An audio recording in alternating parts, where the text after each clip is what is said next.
നമ്മുടെ ജീവനും സ്വാതന്ത്ര്യത്തിനുമെതിരെ ഭരണകൂടം തന്നെ വന്നാൽ എന്ത് സംഭവിക്കും? ഒരു സാധാരണ പൗരൻ ഇതിനു മുന്നിൽ എത്രമാത്രം സുരക്ഷിതനാണ്? നമ്മൾ ഇന്ന് തുടങ്ങുന്നത് ഈ ഒരു ചോദ്യത്തോടെയാണ്. അതെ, ഭരണകൂടത്തിന് വലിയ അധികാരങ്ങളുണ്ട്. അപ്പൊ നമ്മൾ തെറ്റ് ചെയ്താലും ഇല്ലെങ്കിലും അവരുടെ ഒരു തെറ്റായ തീരുമാനം നമ്മുടെ ജീവിതം തകർക്കാതിരിക്കാൻ ഭരണഘടന നൽകുന്ന ചില ഇരുമ്പുമറകളുണ്ട്. അതിനെക്കുറിച്ചാണ് നമ്മളിന്ന് സംസാരിക്കുന്നത്. അതെ അതെ. അപ്പോൾ ഇന്ന് യാതൊരു മുഖവുരയുമില്ലാതെ നമുക്ക് വിഷയത്തിലേക്ക് കടക്കാം. ഈയൊരു ഡീപ്പ് ഡൈവിൽ നമ്മൾ പ്രധാനമായും ഫോക്കസ് ചെയ്യുന്നത് ഇന്ത്യൻ ഭരണഘടനയിലെ ഏറ്റവും നിർണായകമായ 2 ആർട്ടിക്കിൾസ് ആണ്. ആർട്ടിക്കിൾ 20യും പിന്നെ ആർട്ടിക്കിൾ 21ഉം. തീർച്ചയായും. ഇതിലെ ആ ഒരു സൂക്ഷ്മമായ വിവരങ്ങളും ഇതിനെ ചുറ്റിപ്പറ്റി വന്ന സുപ്രധാന സുപ്രീം കോടതി വിധികളും യാതൊന്നും വിട്ടുപോകാതെ നിങ്ങളിലേക്ക് എത്തിക്കുക എന്നതാണ് നമ്മുടെ ലക്ഷ്യം. ഇത് ശരിക്കും വളരെ നിർണായകമായ അറിവാണ്. കറക്റ്റ്. പൗരന്മാർക്കും അതുപോലെ വിദേശികൾക്കും ഒരുപോലെ ബാധകമായ അവകാശങ്ങളാണിവ. ഇത് ശരിക്കും ഭരണഘടന നൽകുന്ന ഏറ്റവും ശക്തമായ സംരക്ഷണങ്ങളാണല്ലേ? അതെ, സംശയമില്ല.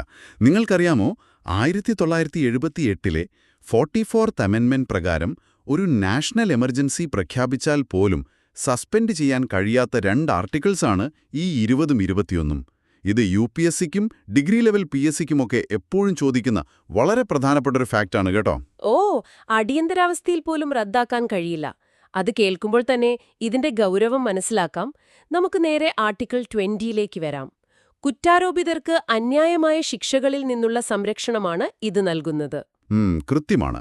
ഇത് പൗരന്മാർക്ക് മാത്രമല്ല, ഇന്ത്യയിലുള്ള വിദേശികൾക്കും പിന്നെ കമ്പനികൾ പോലെയുള്ള ലീഗൽ പേഴ്സൺസിനും ബാധകമാണ്. ഇതിൽ പ്രധാനമായും 3 വ്യവസ്ഥകളാണുള്ളത്. അതിൽ ആദ്യത്തേത് നമുക്ക് നോക്കാം. ആർട്ടിക്കിൾ 20A, അതായത് no ex post facto law. ഇതൊരു സാധാരണക്കാരന് മനസ്സിലാകുന്ന രീതിയിൽ പറയുകയാണെങ്കിൽ, ഇപ്പോൾ നമ്മളൊരു ഫുട്ബോൾ കളിക്കുകയാണെന്ന് വിചാരിക്കാം. കളി കഴിഞ്ഞതിനു ശേഷം പെട്ടെന്ന് നിയമം മാറ്റിയാണ്. അതെ, എന്നിട്ട് ഇന്നലെ അടിച്ച ഗോൾ ഇന്നത്തെ നിയമപ്രകാരം ഫൗളാണെന്ന് പറയുന്ന പോലത്തെ അവസ്ഥ. അതുതന്നെ. കുറ്റം ചെയ്യുന്ന സമയത്ത് നിലവിലില്ലാത്തൊരു നിയമത്തിന്റെ പേരിൽ ഒരാളെ ശിക്ഷിക്കാനോ അല്ലെങ്കിൽ അന്ന് നിലവിലുള്ളതിനേക്കാൾ വലിയ ശിക്ഷ നൽകാനോ സർക്കാരിന് കഴിയില്ല. ഇതാണല്ലോ ബേസിക് ഐഡിയ. അതെ, ആ ഫുട്ബോൾ ഉദാഹരണം വളരെ പെർഫെക്റ്റാണ്. ഇന്നൊരു തെറ്റ് ചെയ്താൽ നാളെ പുതിയൊരു നിയമമുണ്ടാക്കി ഇന്നലത്തെ പ്രവൃത്തിക്ക് ശിക്ഷ നൽകാൻ കഴിയില്ല. പക്ഷേ ഇവിടെ ഒരു കാര്യം പ്രത്യേകം ശ്രദ്ധിക്കണം. എന്താണത്? ഈ എക്സ് പോസ്റ്റ് ഫാക്ടോ സംരക്ഷണം ശരിക്കും ക്രിമിനൽ ലോസിന് മാത്രമേ ബാധകമുള്ളൂ. അതായത് ക്രിമിനൽ നിയമങ്ങൾക്ക് മാത്രം. ഇപ്പോ സർക്കാർ ഒരു ടാക്സ് നിയമം കൊണ്ടുവന്നിട്ട് 10 വർഷം മുമ്പുള്ള കാര്യത്തിന് ഇന്ന് ടാക്സ് അടയ്ക്കാൻ പറഞ്ഞാൽ അത് ഭരണഘടനാ വിരുദ്ധമാകില്ലേ? ഇല്ലില്ല, അത് ഭരണഘടനാ വിരുദ്ധമാകില്ല. സിവിൽ ലോസ് അല്ലെങ്കിൽ ടാക്സ് ലോസ് സർക്കാരിന് മുൻകാല പ്രാബല്യത്തോടെ, അതായത് റെട്രോസ്പെക്റ്റീവ്ലി നടപ്പിലാക്കാം. എന്തുകൊണ്ടാണിതെന്ന് ചിന്തിച്ചിട്ടുണ്ടോ? ടാക്സ് എന്ന് പറയുന്നത് സാമ്പത്തികമായ ഒരു കാര്യമായതുകൊണ്ടാണോ? കൃത്യമായി പറഞ്ഞാൽ അതാണ് കാര്യം. ടാക്സ് നിയമങ്ങൾ സാമ്പത്തിക ക്രമക്കേടുകൾ തടയാനോ നിയമത്തിലെ പഴുതുകൾ അടയ്ക്കാനോ ആണ് കൊണ്ടുവരുന്നത്. എന്നാൽ ക്രിമിനൽ നിയമം അങ്ങനെയല്ല. അത് ഒരു വ്യക്തിയുടെ ജീവനോ സ്വാതന്ത്ര്യമോ കവർന്നെടുക്കുന്നതാണ്. അപ്പോ താൻ ചെയ്യുന്ന പ്രവൃത്തി ഒരു ക്രിമിനൽ കുറ്റമാണെന്ന് മുൻകൂട്ടി അറിയാനുള്ള അവകാശം ഒരു വ്യക്തിക്കുണ്ട്, അല്ലേ? അതെ അതെ, അതുകൊണ്ടാണ് ഈ ക്രിമിനൽ നിയമങ്ങൾക്ക് മുൻകാല പ്രാബല്യം പാടില്ല എന്ന് പറയുന്നത്. പിന്നെ മറ്റൊരു പ്രധാന ഫാക്റ്റ് കൂടിയുണ്ട്. ഈ സംരക്ഷണം പ്രിവന്റീവ് ഡിറ്റൻഷനോ അല്ലെങ്കിൽ ഒരു വ്യക്തിയിൽ നിന്ന് സെക്യൂരിറ്റി ആവശ്യപ്പെടുന്നതിനോ ബാധകമല്ല. മനസ്സിലായി. ടാക്സ് അടക്കാൻ പറയുന്നതും ജയിലിലടക്കുന്നതും തികച്ചും വ്യത്യസ്ത തലങ്ങളിലുള്ള കാര്യങ്ങളാണല്ലോ. ഇനി നമുക്ക് രണ്ടാമത്തെ വ്യവസ്ഥയിലേക്ക് വരാം. ആർട്ടിക്കിൾ 20B, അഥവാ നോ ഡബിൾ ജിയോപടി. ഒരാളെ ഒരേ കുറ്റത്തിന് ഒന്നിൽ കൂടുതൽ തവണ പ്രോസിക്യൂട്ട് ചെയ്യാനോ ശിക്ഷിക്കാനോ പാടില്ല എന്നതാണ് ഈ വ്യവസ്ഥ. എനിക്കിതിൽ പ്രാക്ടിക്കലായ ഒരു സംശയമുണ്ട്. ഉദാഹരണത്തിന്, ഒരാൾ ജോലിസ്ഥലത്ത് ഒരു സാമ്പത്തിക തട്ടിപ്പ് നടത്തിയെന്ന് വിചാരിക്കുക. കോടതി അയാളെ വിചാരണ ചെയ്ത് ജയിലിലടച്ചു. അതോടൊപ്പം തന്നെ ബോസ് അയാളെ ജോലിയിൽ നിന്നും പിരിച്ചുവിട്ടു. അപ്പോ ഒരേ തെറ്റിന് അയാൾക്ക് ജയിൽ ശിക്ഷയും ലഭിച്ചു, ജോലിയും പോയി. ഇത് ഡബിൾ ജിയോപൊഡിയുടെ പരിധിയിൽ വരില്ലേ? വളരെ സ്വാഭാവികമായൊരു സംശയമാണിത്. പക്ഷേ നിയമത്തിന്റെ കണ്ണിൽ അതൊരു ഡബിൾ ജെപ്പേർഡി അല്ല. കാരണം ഭരണഘടന നൽകുന്ന ഈ സംരക്ഷണം കോടതികൾക്കോ ജുഡീഷ്യൽ ട്രിബ്യൂണൽസിനോ മുമ്പാകെയുള്ള നടപടികൾക്ക് മാത്രമേ ലഭിക്കൂ. ഓ, അപ്പോ ഡിപ്പാർട്ട്മെന്റൽ അല്ലെങ്കിൽ അഡ്മിനിസ്ട്രേറ്റീവ് നടപടികൾക്കിത് ബാധകമല്ല എന്നാണോ? അതെ, ജോലിയിൽ നിന്ന് പിരിച്ചുവിടുന്നത് ഒരു ഡിപ്പാർട്ട്മെന്റ് തലത്തിലുള്ള തീരുമാനമാണ്. അതിനെ കോടതി നൽകുന്ന ശിക്ഷയായി കണക്കാക്കാൻ കഴിയില്ല. അവ ജുഡീഷ്യൽ സ്വഭാവമുള്ളതല്ലല്ലോ. ശരിയാണ്. അപ്പോ കോടതിയുടെ ശിക്ഷയും ഡിപ്പാർട്ട്മെന്റ് നടപടിയും രണ്ടും രണ്ടാണെന്ന് സാരം. മാത്രമല്ല, ആർട്ടിക്കിൾ 20(b)യിൽ വളരെ കൃത്യമായി പ്രോസിക്യൂട്ടഡ് ആൻഡ് പണിഷ്ഡ് എന്ന് പറയുന്നുണ്ട്. അതായത് വിചാരണ നേരിടുകയും ശിക്ഷിക്കപ്പെടുകയും വേണം. ഇപ്പോ ഒരാൾ ഒരു കേസിൽ വിചാരണ ചെയ്തു, പക്ഷെ കോടതി അയാളെ വെറുതെ വിട്ടു എന്ന് കരുതുക. അതായത് അക്വിറ്റ് ചെയ്തു അല്ലേ? അപ്പോ പിന്നെ സർക്കാരിന് അപ്പീൽ പോകാമോ? തീർച്ചയായും പോകാം. പുതിയ തെളിവുകൾ കിട്ടിയാൽ സർക്കാരിന് അപ്പീൽ പോകാം. കാരണം അയാൾ ആദ്യത്തെ തവണ ശിക്ഷിക്കപ്പെട്ടിട്ടില്ല. വിചാരണയും ശിക്ഷയും ഒരുമിച്ച് സംഭവിച്ചാൽ മാത്രമേ രണ്ടാമതൊരു നടപടി തടയാൻ കഴിയൂ. അപ്പോ ആ ആൻഡ് എന്ന വാക്കിന്റെ പ്രയോഗത്തിൽ ഇത്രയും അർത്ഥമുണ്ടല്ലേ? ശരി, ഇനി മൂന്നാമത്തെ വ്യവസ്ഥയായ ആർട്ടിക്കിൾ 20(c)യിലേക്ക് വരാം. No self incrimination. അതെ, തനിക്കെതിരെ തന്നെ സാക്ഷി പറയാൻ ഒരാളെയും നിർബന്ധിക്കാൻ പാടില്ല. പോലീസിനൊരാളെ പിടിച്ച് മർദ്ദിച്ച് ഞാൻ തന്നെയാണ് ആ കൊലപാതകം ചെയ്തത് എന്ന് സമ്മതിപ്പിക്കാൻ കഴിയില്ല. ഈ ആശയം വളരെ സിമ്പിളാണല്ലോ. എനിക്ക് എന്നെ തന്നെ കുറ്റവാളിയാക്കാൻ കഴിയില്ല എന്നത്. ആശയം സിമ്പിളാണ്, പക്ഷേ ഇതിന്റെ പ്രാക്ടിക്കൽ സൈഡ് അത്ര സിമ്പിളല്ല. ഈ അവകാശത്തിന് വളരെ പ്രധാനപ്പെട്ട ചില പരിമിതികളുണ്ട്. ഈ പ്രൊട്ടക്ഷൻ ശരിക്കും ഓറൽ എവിഡൻസിനും അതുപോലെ ഡോക്യുമെന്ററി എവിഡൻസിനും മാത്രമാണ് ലഭിക്കുന്നത്. അതായത് വാമൊഴി തെളിവുകൾക്കും രേഖാമൂലമുള്ള തെളിവുകൾക്കും മാത്രം. അപ്പൊ പോലീസിന് വേറെ എന്തൊക്കെ ചോദിക്കാം? ഇപ്പോ അന്വേഷണത്തിന്റെ ഭാഗമായ നിങ്ങളുടെ തമ്പ് ഇംപ്രഷൻ അല്ലെങ്കിൽ സ്പെസിമെൻ സിഗ്നേച്ചർ ചോദിക്കാം. വിരലടയാളമോ രക്തസാമ്പിളോ ശരീരപരിശോധനയോ നൽകാൻ പോലീസ് ആവശ്യപ്പെട്ടാൽ എനിക്കെതിരെ സാക്ഷി പറയാൻ കഴിയില്ല എന്ന് പറഞ്ഞ് നിഷേധിക്കാൻ കഴിയില്ല. അതിനു പിന്നിലെ യുക്തി എന്താണ്? എന്റെ രക്തവും വിരലടയാളവും എന്റേതു തന്നെയല്ലേ? അതെങ്ങനെയാണ് എനിക്കെതിരെയുള്ള സാക്ഷിമൊഴി അല്ലാതാകുന്നത്? അവിടെയാണ് നമ്മൾ ആ സയൻസും നിയമവും തമ്മിലുള്ള ലിങ്ക് മനസ്സിലാക്കേണ്ടത്. വാമൊഴിയായി ഒരാളെ കൊണ്ട് ഭയപ്പെടുത്തി കള്ളം പറയിപ്പിക്കാം. അത് മനസ്സിനെ സ്വാധീനിക്കുന്നതാണ്. എന്നാൽ നിങ്ങളുടെ വിരലടയാളമോ രക്തഗ്രൂപ്പോ ഭീഷണിപ്പെടുത്തിയാലും ഇല്ലെങ്കിലും മാറില്ലല്ലോ. അതെ, അതിൽ ഫാക്റ്റാണ്, മാറാത്തൊരു സത്യം. കൃത്യമായിട്ട് അതാണ് പോയിന്റ്. അതൊരു ഒബ്ജക്റ്റീവ് ഫാക്റ്റാണ്. ശാസ്ത്രീയമായ തെളിവുകളെ സെൽഫ് ഇൻക്രിമിനേഷനായി കണക്കാക്കില്ല. ഈ പശ്ചാത്തലത്തിലാണ് 2010 പ്രശസ്തമായ Selvi versus state of Karnataka case വരുന്നത്. ആ കേസ് വളരെ പ്രധാനപ്പെട്ടതാണല്ലോ. അതിലെന്തായിരുന്നു സുപ്രീം കോടതി പറഞ്ഞത്? കേസില് സുപ്രീം കോടതി വിധിച്ചത് നാർക്കോ അനാലിസിസ്, ബ്രെയിൻ മാപ്പിംഗ്, പിന്നെ ലൈ ഡിറ്റക്ടർ ടെസ്റ്റുകൾ എന്നിവ ഒരു വ്യക്തിയുടെ അനുമതിയില്ലാതെ ചെയ്യുന്നത് ആർട്ടിക്കിൾ 20(c)യുടെ ലംഘനമാണ് എന്നാണ്. കാരണം അവിടെ മനസ്സിനെ നിർബന്ധിച്ച് സംസാരിപ്പിക്കുകയാണല്ലേ? വിരലടയാളം എടുക്കുന്നത് പോലെയല്ല ഇത്. അതെ, മനസ്സിനെയാണ് അവർ ടാപ്പ് ചെയ്യുന്നത്. അത് ആർട്ടിക്കിൾ 20(c)ക്ക് എതിരാണ്. ഇപ്പം നമ്മൾ ആർട്ടിക്കിൾ 20യുടെ 3 വ്യവസ്ഥകളും കവർ ചെയ്ത് കഴിഞ്ഞു. ശരിയാണ്. കുറ്റാരോപിതരുടെ സംരക്ഷണത്തെക്കുറിച്ച് നമ്മൾ ഡീറ്റെയിൽഡ് ആയിട്ട് സംസാരിച്ചു. ഇനി നമ്മൾ പോകുന്നത് ഇന്ത്യയിൽ ജീവിക്കുന്ന ഏതൊരു മനുഷ്യന്റെയും ഏറ്റവും അടിസ്ഥാനപരമായ അവകാശത്തിലേക്കാണ്. അതാണ് ആർട്ടിക്കിൾ 21, ജീവിക്കാനുള്ള അവകാശം. അതെ, ഇതിലെ വാചകം വളരെ ചെറുതാണ്. No person shall be deprived of his life or personal liberty except according to procedure established by law.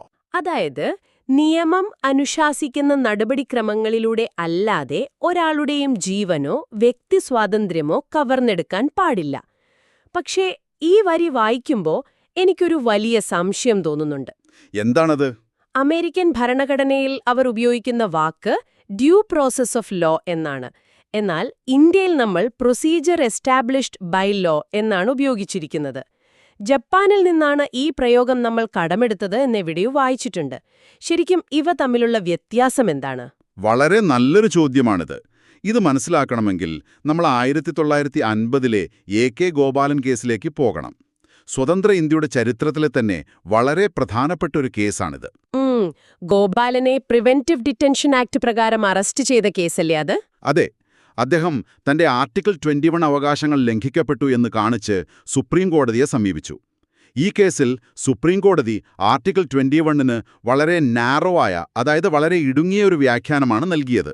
ഇടുങ്ങിയ വ്യാഖ്യാനം എന്ന് പറയുമ്പോൾ കോടതി എന്ത് നിലപാടാണ് എടുത്തത്?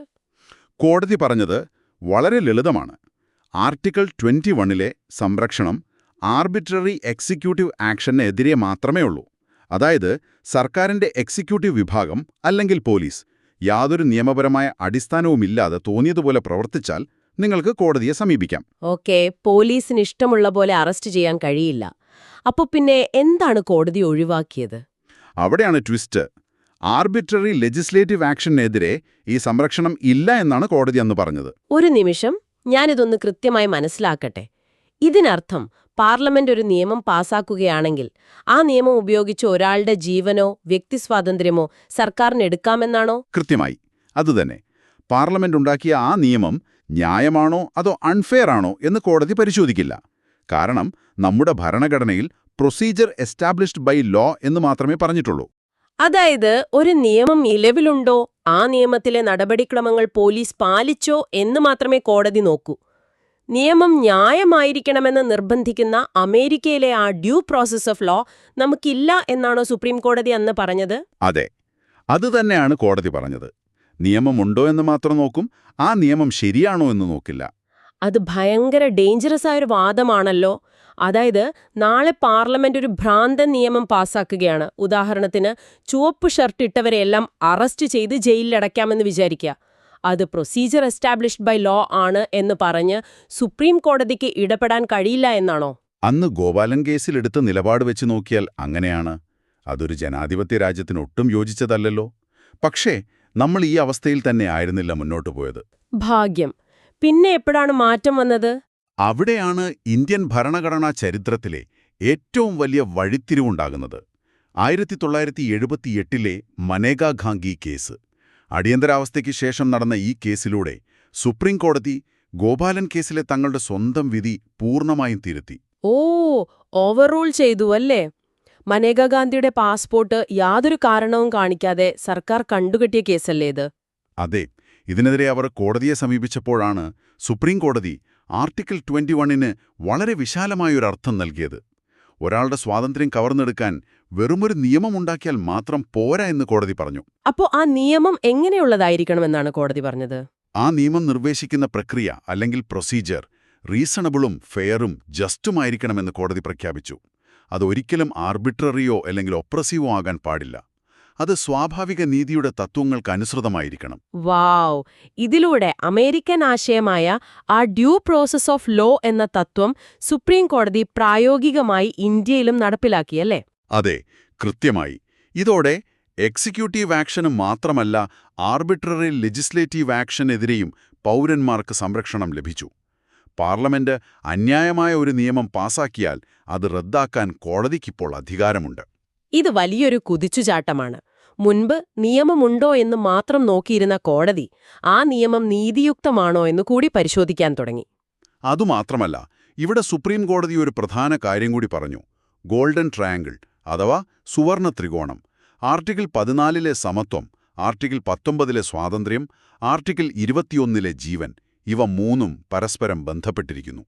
അതായത് ഒരു നിയമം ആർട്ടിക്കിൾ 21-നെ ബാധിക്കുന്നുണ്ടെങ്കിൽ അത് ആർട്ടിക്കിൾ 14-ന്റെയും 19-ന്റെയും പരിശോധനകൾ കൂടി കടക്കേണ്ടതുണ്ട് എന്ന് സാരം.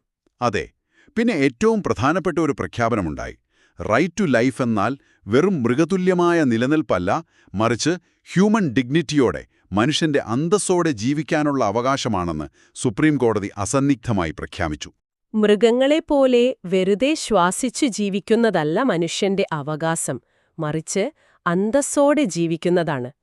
ഈ പ്രഖ്യാപനത്തിന് ശേഷം ആർട്ടിക്കിൾ 21 ശരിക്കും ഒരു തുറന്ന പുസ്തകമായി മാറിയല്ലോ.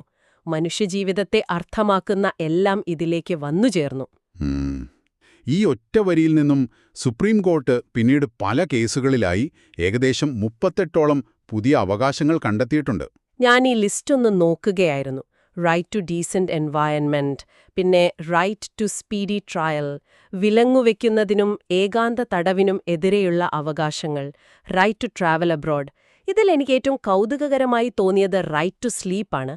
ഉറങ്ങാനുള്ള അവകാശം ഒരു മൗലികാവകാശമാണ് എന്നതെന്ത് രസകരമാണ്. ഒരു മനുഷ്യന്റെ ഉറക്കം എങ്ങനെയാണ് ഭരണഘടനയുമായി ബന്ധപ്പെടുന്നത്? അതിനു പിന്നിൽ വളരെ കൃത്യമായൊരു സംഭവമുണ്ട്. 2012-ലെ രാംലീല മൈതാൻ കേസ് ഓർക്കുന്നില്ലേ? അർദ്ധരാത്രിയിൽ ഉറങ്ങിക്കിടക്കുകയായിരുന്ന പ്രതിഷേധക്കാരെ പോലീസ് ലാത്തിചാർജ് ചെയ്തൊഴിപ്പിച്ചു. അതെ, വലിയ വിവാദമായ സംഭവമായിരുന്നു അത്. അപ്പൊ അതാണോ ഇതിന് കാരണം? അതെ. ഈ കേസിൽ സുപ്രീം കോടതി പറഞ്ഞത് ഉറക്കം എന്നത് ഒരു മനുഷ്യന്റെ ആരോഗ്യത്തിനും നിലനിൽപ്പിനും അത്യന്താപേക്ഷിതമാണ് എന്നാണ്. അത് തടസ്സപ്പെടുത്തുന്നത് ഒരു വ്യക്തിയുടെ ഹ്യൂമൻ ഡിഗ്നിറ്റിയുടെ ലംഘനമാണ്.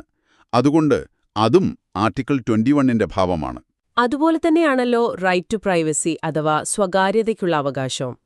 2017 KS പുട്ടസ്വാമി കേസില് 9 ജഡ്ജിമാരടങ്ങിയ ബെഞ്ചാണ് സ്വകാര്യതയെന്നത് ആർട്ടിക്കിൾ 21ന്റെ അവിഭാജ്യ ഘടകമാണെന്ന് വിധിച്ചത് എന്ന് ഞാൻ വായിച്ചിട്ടുണ്ട്. തീർച്ചയായും ഒരാളുടെ വ്യക്തിപരമായ വിവരങ്ങൾ, തിരഞ്ഞെടുപ്പുകൾ ഇതെല്ലാം അവരുടെ ജീവിക്കാനുള്ള അവകാശത്തിന്റെ ഭാഗമാണ്.